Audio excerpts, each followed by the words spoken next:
Chhattisgarhi video देखने के लिए हमारे चैनल को सब्सक्राइब करें और दबाएं इस बेल आइकन को ताकि हमारे वीडियो के नोटिफिकेशन आपके पास पहुंचे सबसे पहले। कहूँ कथे तो लसम लईदाई, कहूँ समलेश्वरी मैया, दर्री बंजर माँ के बिराजे, लिमरुखवा के छैया।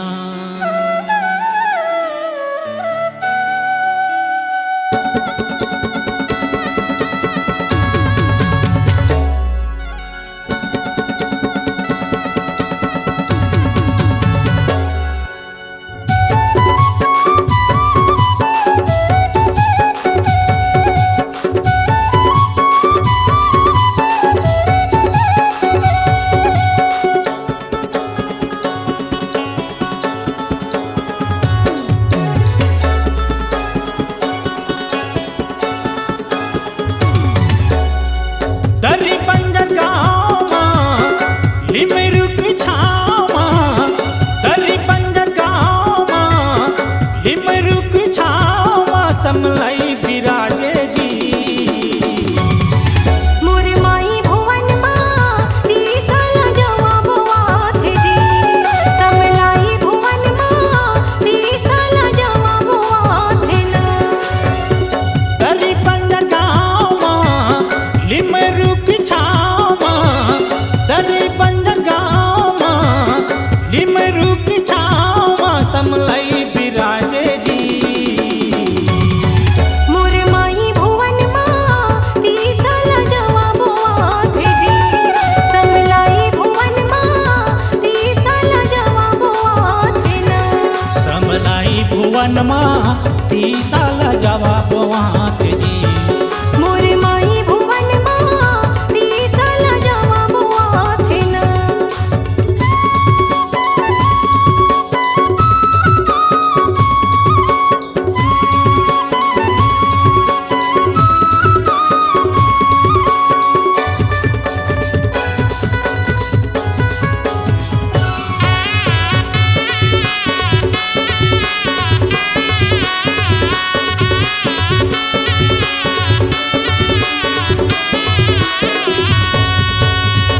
मोरे तन मन हरे गाँव के धूल माटी है, प्यारे लाल बुदेश्वर जीवन बचपन के साथी है, प्यारे लाल बुदेश्वर जीवन बचपन के साथी है।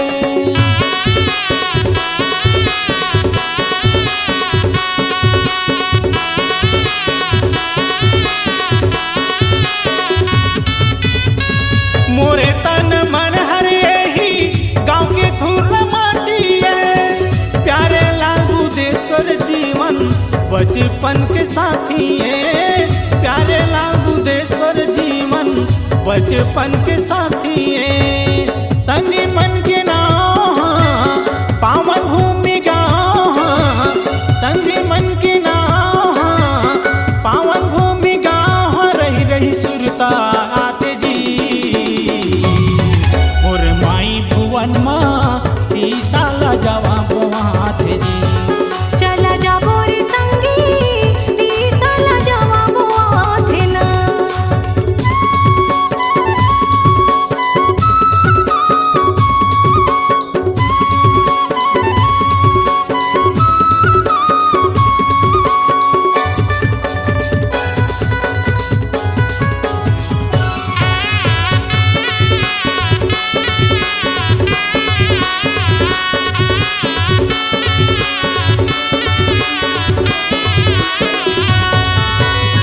सिद्ध बावतरिया गोसाई बैठे ठाकुर देवता है, सब देवी देवता मन के झारा झारा न्योता है, सब देवी देवता मन के झारा झारा न्योता है।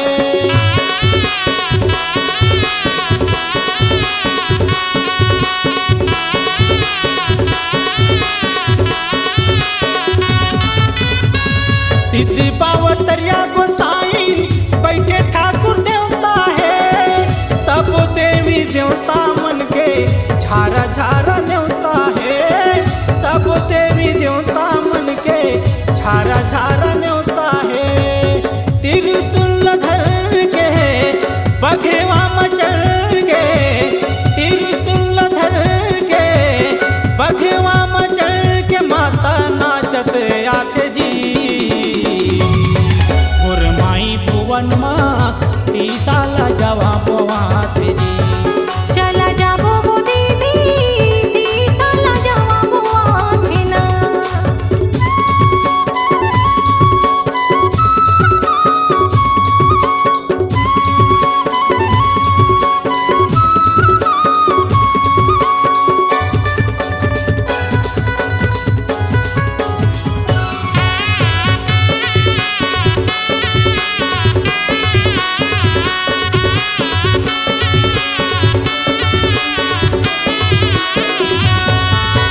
भगत के सेवा लंगरे रखवारे, सात बहनिया दई के करत सिंगारे, सात बहनिया दई के करत सिंगारे, सातों सवांग करके 16 सिंगार करके, सातों सवांग करके 16 सिंगार करके झूला झूलाते जी। मोरे माई भुवन माती साला जवा बुआथे जी, समलाई भुवन माती साला जवा बुआथे ना। दरी बंदर गाँव माँ लिमरू की छाँव माँ, दरी बंदर गाँव माँ लिमरू की छाँव माँ, समलाई बिराजे जी। मोर माई भुवन माँ तीसाला जावा बुआथे जी। समलाई भुवन माती साला जवा बुआथे ना। चल जाबो रे संगी तीसाला जावा बुआथे जी। चल जाबो वो दीदी ती साला जवा बुआथे ना। चल जाबो रे संगी तीसाला जावा बुआथे जी। अगर आप अपनी आवाज को एक नया आयाम देना चाहते हैं तो चले आइए मल्टी ट्रैक डिजिटल रिकॉर्डिंग के लिए संपर्क करें HK म्यूजिक कंपनी, कोटा डबरी, चांपा, छत्तीसगढ़। मोबाइल नंबर है 9329238487 और 8085380339।